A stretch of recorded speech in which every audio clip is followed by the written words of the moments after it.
exactly what we were talking about earlier on. You can see the bad side of stuff, or you can see the good side of stuff. Yeah. It's just why is social media the? Can you give examples of why it's really good and why it's really bad?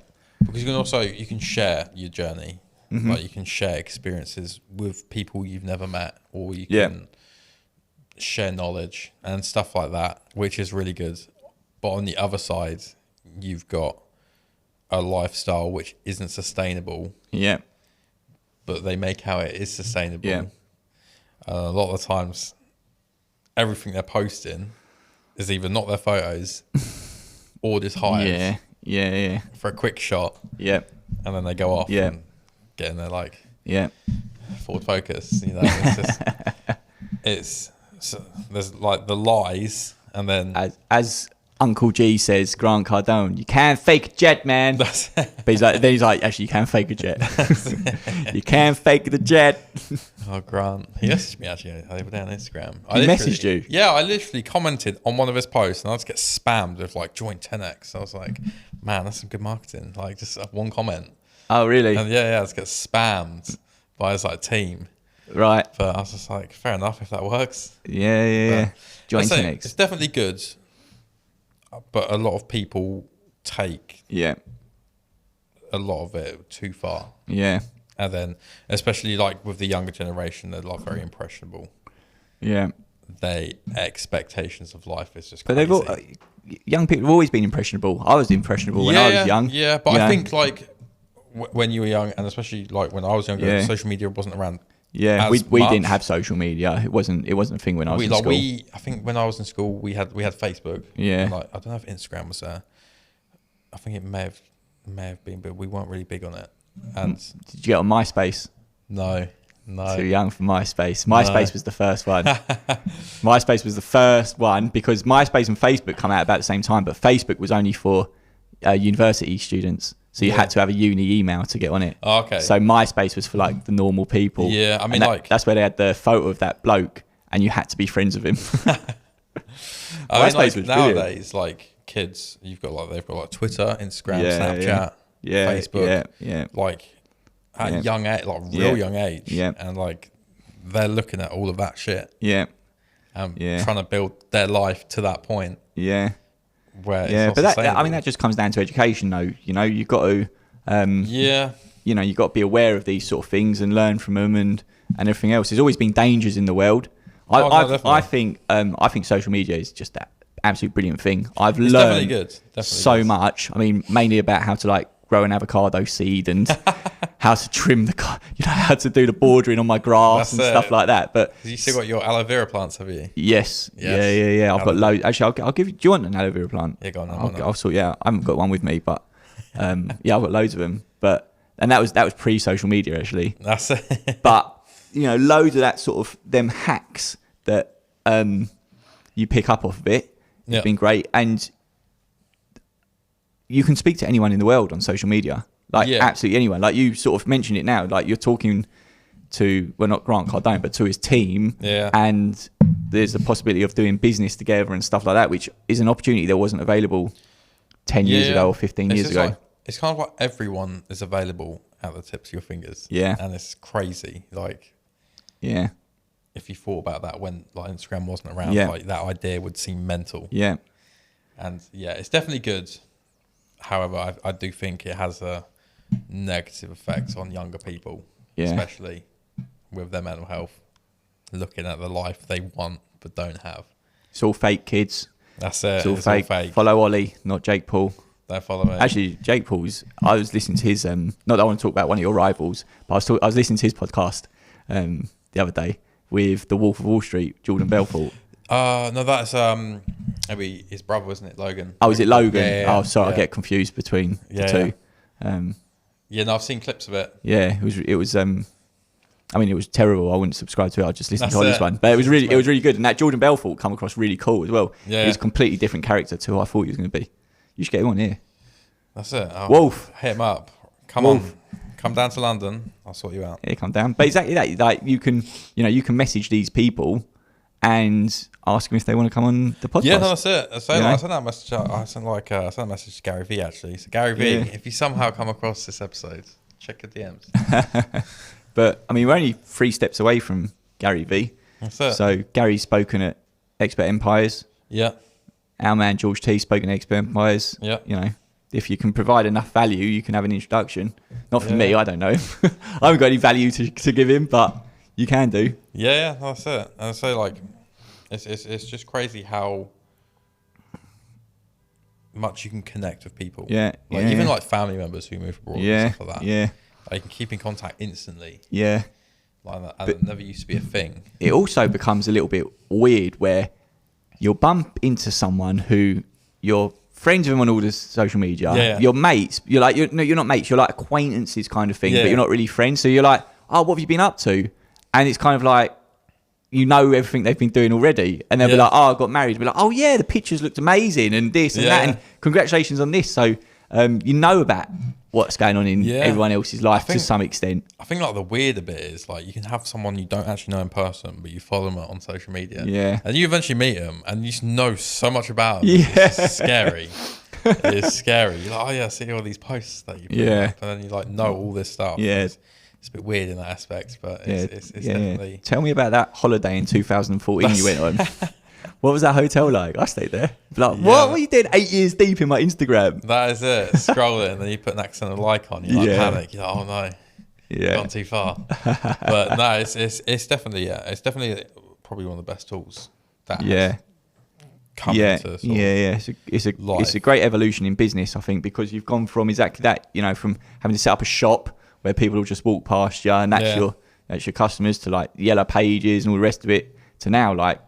Literally, I mean, I don't think it's ever been easier to set up a business and to do and achieve them sort of things. I mean, you can even like, you're so deep, you can go categorizing your ideal client and this and that, and sponsored ads to these sort of people and stuff like that. So if you can provide value, then the world is your oyster. Definitely, I think like maybe in like the 70s, 80s, even 90s, like the aspects of a millionaire was like here, and now it's kind of brought down a bit. Well, also like I suppose I don't know. I guess in like a millionaire in 1975 is the equivalent to maybe like 10 million now or something like that. I mean, there is the maths, we could do it. We spoke about inflation and stuff like that, and I guess like the reality of it is you know, probably 90% of the people listening, that's a statistic I made up. Did you know that 71% of statistics are made up on the spot? But I don't know, like a huge proportion anyway of us are all going to become millionaires in our life, just naturally, because property's going up and everything else is going up. Our wages will be going up and huge amounts of things. So, you know, we talked to our parents and grandparents, and they're like, back in my day, I used to earn £10 a week. That's it. But as I say, it's all relative. Yeah, absolutely. The standard of life's got better, yes. But in terms of like wages, when would you like to have been around if you could? Oh, actually, here's a question for you. 2 questions. The first one is, would you rather go back in time or forward in time? And why? And then the second question, which is kind of leads on from that one a little bit, is if you could go back in time, which era or time would you go back to? Because looking at you, I'm going to guess and say you like Viking vibes. That's it. In like an honest answer, I'll say where I am. Oh, really? Yeah. I wouldn't go back or forward. No? I would like have a little visit. I'll go back in time. Oh, Ollie, play the game, mate. This is why you do the questions. That's it. But like, I think like if I saw myself in the future, it would ruin the journey to that point. Yeah. I don't think I would want to see myself in the future. I think I'll go back in the past and see myself. Yeah. Because I'll find it cool to look back on that. But what about if your journey was starting in 300 years' time when we had spaceships and stuff like that? That's it. But I mean, the trouble is we don't know what's going to happen, do we? I would go back to the 80s. Really? Yeah. Is that because you've been watching Stranger Things? That's it. Yeah. Because you've been running up that I haven't watched the last episode though. Have you not? No. Don't ruin it for me. But no, I think like the opportunities that my parents have told me, like money-wise in the 80s, were big, and like the cost of land was a lot lower. Yeah. The property. But is that because you've got hindsight now? That is, but everything's hindsight, isn't it, really? That's it. But it's like, hey man, like dad or mum or uncle, you know, like that, the 80s when houses were like bare cheap. Why didn't you just buy like loads of them? Yeah. Because, you know, didn't work like that. And it's almost like that now. We'll be having this conversation in 20, 30 years time about, like, I've got 2 daughters, and I'm sure that in 20 years time, my daughters will be looking at me like I'm an idiot going, Mum, Dad, why didn't you just sell the house and just buy like 15 Bitcoins? Like, we'd be worth so much money. It'd be like, can you imagine like us having that conversation right now and be like, oh, Ollie, like, I've had quite a busy couple of weeks. Like, I've sold the house, living on my mate's sofa, but it's all right because we've bought 20 Bitcoins. Yeah. You'd be like, what? I mean, it's down low at the moment. That is not financial advice. That's it. It's a good time to go in. But that's what, you know, hindsight and everything else can do. You know. Yeah. No, definitely. Hindsight is definitely a bitch. You like looking at stuff. Yeah, damn it. But we can use it to our advantage if we you know, look back and look at history repeating itself and how often it repeats itself. So I know we're going to be going through a recession and stuff like that. We're looking at large amounts of inflation. We're looking at stock market crashing and stuff like that. And it all feels very turbulent and dramatic. But history shows that we've seen all this before. It just comes back up. You know, it just comes round in a circle. It's like everyone panicking. A lot of people panicking, I think, over crypto. Yeah. And like, I had to sell mine for reasons to pay for something. Yeah. And I'm so glad I sold it when I did, because it was before it crashed. And like, I'm not too worried about where it is. Yeah. Like, I'm like, cool. When I want to buy back in, it's nice and light. Yeah. It's just, again, it's like the long game. It all comes back to. It's like with my pension, it's not going to be the best right now. But a pension, it's like, what, 35 years? Yeah. And you don't want your pension to be the best right now. Yeah. Like, you want it to be low because you've got so much time. Yeah. You just want to keep buying stuff at 50 pence on the pound. That's it. And I think, like, again, it's like people see the bad and not the good. Yeah. Everything's gone down. Yeah, you may have a load of money that's gone. Yeah. But just put more money into it. It's just it's simple, isn't it? Just put more money in, man. It's just common sense. Just put more money in. It's common sense. That's it. It's some very, in my opinion, some very basic rules, which is, you know, we've spoken about it a couple of times about people being this all or nothing sort of thing. Yeah. And this, I'm all in on Bitcoin, I'm all in on Tesla, I'm all in on this. And it's like, no, diversify, you know, your interest, diversify your portfolio between your pensions and your ISAs and this and that and as many different pies as you can get into. And, you know, don't over leverage. Don't put in money, especially into the crypto world and NFTs and all that sort of stuff that basically you can't afford to lose. That's where your money that you're going to lose anyway on coffees and dominoes and all the rest of it can go. The best piece, or like some real good advice you gave me, was if you got one source of income, you're one mistake away from having nothing. Yeah, one bad decision away from poverty, which wasn't my words of wisdom. I picked that up off from someone else. But it's true, isn't it? Yeah, no, definitely. It made me think a lot. I'm like, man, what am I doing? I need more. Yeah, it's true. Sort of like safety, it's true, as it were. But there is a counter argument to it all that unless you're doing. Are we all right? We're running out of time. Yeah, we're running out of time. Have we? We are running out of time. How long do we have it for? An hour. Oh, an hour. I know. So I think what we should wrap up with is the one bit of advice you would give to someone starting out on the entrepreneurship journey that will stick with them. Get a business coach or a mentor and check in with them regularly. And